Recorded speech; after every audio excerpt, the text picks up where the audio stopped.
okay. Everyone, no, tampering with fire alarms in public buildings is not okay at all.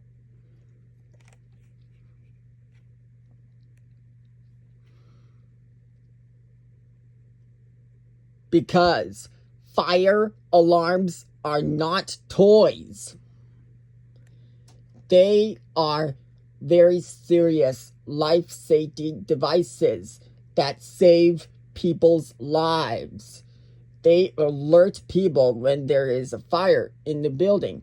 You must evacuate the building immediately. Also, notify the fire department to come and put the fire out. This saves buildings from being burnt to the ground as well.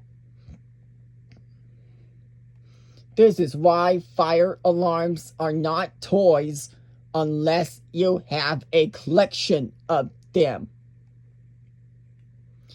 You don't change the pattern, the candela, the volume or tone on them.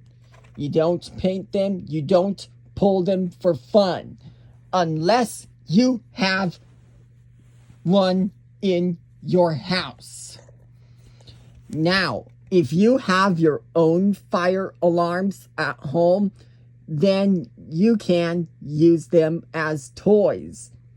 But in a public building, fire alarms are only for emergencies. Goodbye.